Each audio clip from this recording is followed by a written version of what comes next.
बिस्मिल्लाहिर्रहमानिर्रहीम। अस्सलाम वालेकुम। कमर मेकन एक नई वीडियो के साथ आपसे मुखातिब हूँ। इस वक्त जारी मुज़ाकरात हुकूमती जो कमेटी है और तहरीक इंसाफ की जो कमेटी है, ये मुज़ाकरात क्या कोई फ्रूटफुल होंगे, इससे कोई नताइज बरामद हो सकेंगे या फिर ये सिर्फ़ इत्माम हुज्जत साबित होंगे।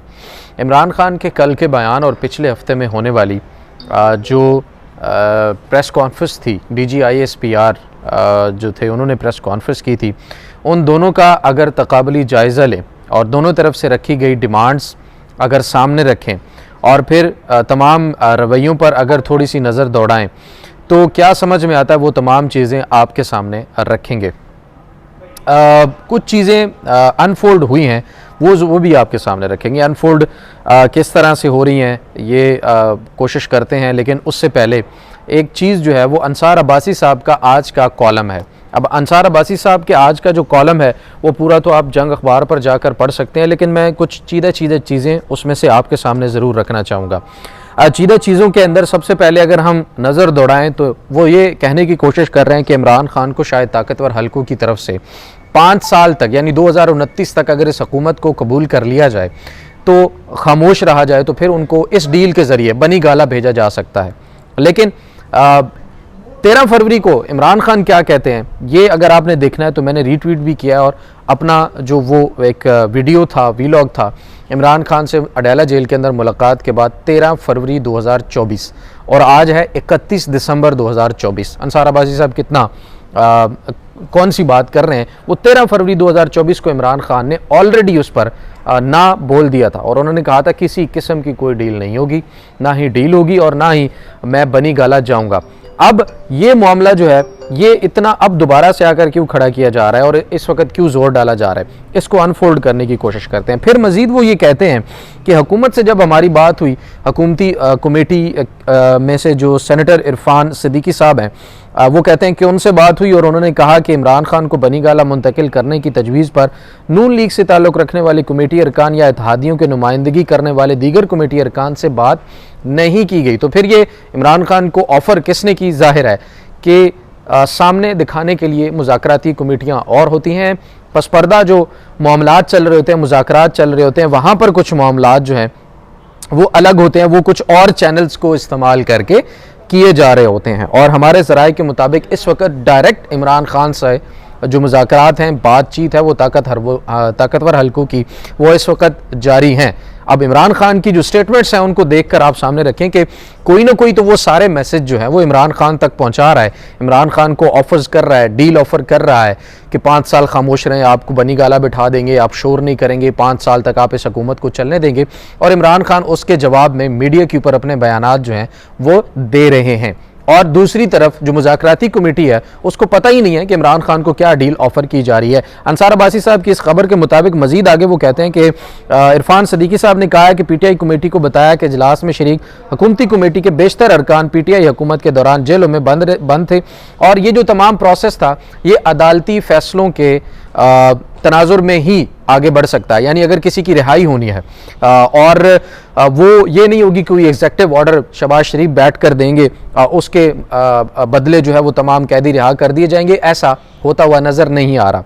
ये इरफान सिद्दीकी साहब का कहना है। और पिछले कुछ रोज़ से इमरान खान भी ये कह रहे हैं कि जेल में रहना पड़ा तो रहूँगा भाई, तमाम केसेस का मुकाबला भी करूंगा। और उन्होंने ये भी कहा कि मज़ीद केसेस भी अगर बनाने हैं तो बेशक बनाएं, मैं जेल में रहने के लिए और केसेस भुगतने के लिए तैयार हूँ। वो बहरहाल हमारी जितनी मुलाकातें हुई हैं अडयाला जेल के अंदर, वो बंदा एडजस्ट हो चुका है, वो किसी किस्म की डील मानने के लिए तैयार नहीं है। और ये आज की बात नहीं कर रहा मैं, आप मेरी 13 फरवरी की रिपोर्टिंग उठा के देख लें कि इमरान खान से मुलाकात के बाद अडयाला जेल के सामने खड़े होकर मैंने क्या कहा था। उसमें एग्जैक्ट यही वर्ड हैं कि भाई कोई डील नहीं करूंगा और ना ही मैं बनी गाला जाऊंगा। और आज 1 साल के बाद फिर से उसको वही ऑफर जो है वो की जा रही है, तो उसको पता है कि मैंने क्या करना है और उसको पता है कि असल मामला क्या है, असल मसला क्या है, उसको हल किए बगैर किसी किस्म की डील नहीं करनी। बहरहाल अब इसमें यह भी कहा गया है कि 9 मई को नहीं भूला जाएगा, 9 मई की माफ़ी नहीं मिलेगी, 9 मई को भूले बगैर मामलात आगे चलेंगे। और अगर 9 मई नहीं भूलेंगे तो उसके ऊपर फिर क्या कंसिक्वेंसेस हो सकते हैं, भूलना तो मैं भी नहीं कहूँगा। जो जिन लोगों ने किया है, तोड़ फोड़ की है, जिनके खिलाफ सबूत है, आप उनको लाएं, उनको सामने रखें, सबूत समेत उनको सजाएं सुनाएं। लेकिन 9 मई के ऊपर इमरान खान का क्या मौक़िफ़ है वो बड़ा अहम है। और इमरान खान की जो 2 डिमांड्स हैं, क्या वो हुकूमत पूरी करेगी या नहीं पूरी करेगी, और अगर पूरी नहीं करेगी तो फिर जाहिर है मुज़ाकरात में से कोई किसी किस्म का हल निकलता हुआ भी नज़र नहीं आ रहा। लेकिन दूसरी तरफ हुकूमती कमेटी जो है वो ये कह रही है कि हुकूमती कमेटी तहरीक इंसाफ के साथ अपनी मुलाकात में किसी भी शख्स या पार्टी से मुताल्लिक मसले को सामने नहीं लाएगी। उन्होंने कहा कि हुकूमती कमेटी चार्टर ऑफ इकॉनमी चाहती है, चार्टर ऑफ डेमोक्रेसी चाहती है, चार्टर ऑफ डेमोक्रेसी की तजदीद चाहती है, नया चार्टर ऑफ डेमोक्रेसी जो है वो किया जाए, दहशत गर्दी को जड़ से उखाड़ने के लिए मुतफ़िका पॉलिसी और सियासी एहतजाज के लिए हदूद का तयन जैसे पाकिस्तान के मखसूस मामलात पर सियासी इत्तफ़ाक़ राय चाहती है। खुशाइंद है अगर मुज़ाकराती कमेटी ये चीज़ें सामने रखती है तो सियासी जमात होने के नाते इसके ऊपर बड़ी तसल्ली से बात हो सकती है। लेकिन 9 मई नहीं भूला जाएगा, फिर ये किसकी जो है वो ख्वाहिश है, ये किसका जो है वो मुतालबा है। अब आ जाते हैं इमरान खान के दोनों मुतालबात के ऊपर। जो 2 मुतालबात हैं उसमें क्या वो पूरे होने की उम्मीद है। उसमें एक जो सबसे बड़ा मुतालबा है वो पहले तो था कि 9 मई की CCTV फुटेज लाई जाए, 9 मई के तमाम जो CCTV फुटेज भी सामने लाई जाए और 9 मई के ऊपर जितने भी शवाहिद हैं वो सामने लाए जाएँ और तहकीकात करवाई जाएँ। अब 9 मई के साथ जुड़ चुका है 26 नवंबर, तो अब इमरान खान 9 मई और 26 नवंबर दोनों का नाम ले रहे हैं कि उसके ऊपर तहकीकाती कमीशन बनाएं। तो क्या हुकूमत तहकीकाती कमीशन बनाएगी? एक ये सबसे बड़ा सवाल है कि 9 मई और 26 नवंबर के ऊपर मुज़ाकरात तो चल रहे हैं, बातचीत भी हो रही है।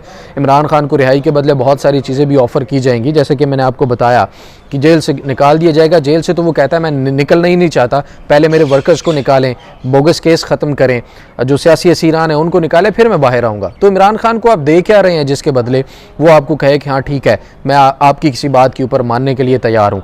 उसकी 2 डिमांड्स हैं और वो डिमांड्स ये हैं, सबसे पहले 9 मई और 26 मई के ऊपर तहकीकाती कमीशन बनाया जाए। तो फिर वही सवाल कि क्या हुकूमत 9 मई और 26 नवंबर के ऊपर तहकीकाती कमीशन बनाएगी? क्या इतने बड़े कांड जो किए गए हैं उसके ऊपर हुकूमत चाहेगी कि हमारा पर्दाफाश हो? मुझे ये होता हुआ नज़र नहीं आ रहा। उसके बाद जो सियासी असीरान है उनकी रिहाई, तो सियासी असीरान की रिहाई के लिए अदालती जो फोरम है वो इस्तेमाल किया जा रहा है। पहले से ही इमरान खान समेत तमाम लोग जो हैं वो केसेस भुगत रहे हैं, केसेस अपने लड़कर बाहर आ रहे हैं, ज़मानतें लेकर बाहर आ रहे हैं। अगर किसी को ट्रायल कोर्ट से नहीं मिलती वो हाई कोर्ट से लेता, हाई कोर्ट से नहीं मिलती सुप्रीम कोर्ट तक मामला आया है। साइफर में आपके सामने है कि ज़मानत इमरान खान को सुप्रीम कोर्ट से मिली थी। तो जब इमरान खान पहले ही तमाम केसेस लड़ चुका है और 1 साल से ज़ायद अरसा हो गया, 1.25 साल होने वाला है, वो जेल के अंदर है, वो तमाम सौबतें तकलीफ़ें बर्दाश्त कर चुका है, पार्टी बर्दाश्त कर चुकी है। तो फिर इस दौर में जितना जुल्म सितम पार्टी के ऊपर हुआ, लोगों के ऊपर हुआ, लोगों की माएँ बहनें उठाएंगी, लोग जो हैं वो जान से गए डी चौक में। उसके अलावा आप देख लें 9 मई के बाद कितने लोग मिलिट्री कोर्ट्स में उनका ट्रायल हुआ। ये तमाम चीज़ें देखने के बाद आप सिर्फ ये कह रहे हैं कि आप खामोश बैठें और आपको हम बनीगाला शिफ्ट कर देंगे, मतलब ये कोई तो ना करने वाली बात हुई। जो शुरू में मैंने कहा कि मुज़ाकरात एहतमाम हुज्जत, तो तमाम चीज़ों का रिज़ल्ट एंड पे आकर निकाला जाए, तो ये सिर्फ और सिर्फ एहतमाम हुज्जत है। इमरान खान को जेल से निकलने की कोई जल्दी नहीं है कि हुकूमत ये समझ रही है, इस्टेब्लिशमेंट ये समझ रही है कि इमरान खान सिर्फ जेल से निकलना चाहता है तो उसके बदले बहुत कुछ हो जाएगा। दूसरी बात यह है कि हुकूमत और इस्टेब्लिशमेंट को अब इतनी जल्दी क्यों है? जल्दी इसलिए है कि 9 मई तो था ही था, लेकिन 26 नवंबर के बाद जो इंटरनेशनल प्रेशर आया है, जो डायरेक्ट कॉल्स आई हैं आला तरीन ओहदेदारों को पाकिस्तान के अंदर कि आपने क्या किया, उसके ऊपर किसी के पास जवाब नहीं है। अब आइंदा आने वाले दिनों में मैं ये नहीं कह रहा कि बाइडेन जाएगा या ट्रंप आएगा तो बहुत बड़ी उम्मीदें होंगी, बेशक आप उम्मीद मत लगाएं, लेकिन जो आशीर्वाद थी मुख्तलिफ ताकतवर लोगों के ऊपर वो हट जाएगी और वो हटने से जो फिर दोबारा से एक नया प्रेशर डेवलप होगा पाकिस्तान के अंदर से भी और पाकिस्तान के बाहर से भी, ख़ास तौर पर वो हैंडल करना मुमकिन नहीं होगा। बेशक ये फ़ैसले कर लिए जाएं कि हम कोशिश करेंगे। एक फ़ैसला ज़राए के मुताबिक एक अहम मीटिंग के अंदर ये किया गया कि हम जितना भी प्रेशर आएगा उसको मैक्सिमम हद तक बर्दाश्त करने की कोशिश करेंगे, बर्दाश्त करेंगे, और जब बर्दाश्त नहीं होगा फिर देखेंगे। पहले भी डंग टपाऊ प्रोग्राम के तहत ही पाकिस्तान के मामलात तमाम के तमाम चलाए जा रहे हैं और उम्मीद यही थी कि इमरान खान टूट जाएगा तो तमाम मामलात हल हो जाएंगे। वो टूटा नहीं, अवाम ने उसको टूटने दिया, अवाम उसके पीछे खड़ी भी है। तो अब कोई और रास्ता नज़र नहीं आ रहा। तो जितना भी प्रेशर आएगा वो प्रेशर हैंडल करना जो है वो सबसे मुश्किल तरीन काम होगा और यही हकीकत है। उस प्रेशर से बचने के लिए कोशिश ये की जा रही है कि जल्द से जल्द कोई डील हो जाए, कोई मामलात जो हैं वो सेटलमेंट हो जाए और आगे बढ़े। लेकिन अगर इमरान खान के दोनों मुतालबात पर अमल नहीं होता, वो माने नहीं जाते, तो फिर इमरान खान अगर कोई डील करता है तो फिर जाहिर है इमरान खान को भी जवाब देना पड़ेगा और तहरीक इंसाफ को भी जवाब देना पड़ेगा कि फिर आपका अभी तक का बयानिया कहाँ चला गया।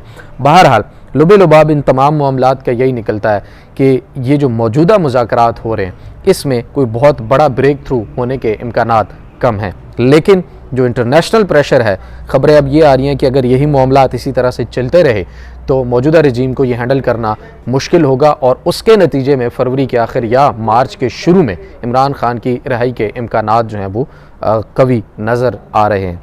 ये तमाम तर मालूमात थी। आज इस वक्त जो बयानिया बनाया जा रहा है उसके पीछे पसपर्दा क्या हक़ाइक़ है और इमरान खान शुरू से लेकर आज तक क्या कहता है, उसके ऊपर पाबंदी जेल के अंदर भी इसीलिए है कि उसका सही बयान, उसके सही अल्फाज, उसका जो सही मौक़िफ़ है वो बाहर ना जाए। मीडिया के ऊपर अलग से पाबंदी है, टीवी के ऊपर रिपोर्टिंग से अलग से पाबंदी है, जो हज़रात वहाँ पर जाते हैं उन पर भी पाबंदी है कि एज़ इट इज़ जो मौक़िफ़ है वो किसी के साथ शेयर नहीं किया जा सकता। तो बहरहाल अपनी दुआओं में याद रखिए। अभी तक के लिए इतना ही, इजाज़त दीजिए। अल्लाह निगहबान।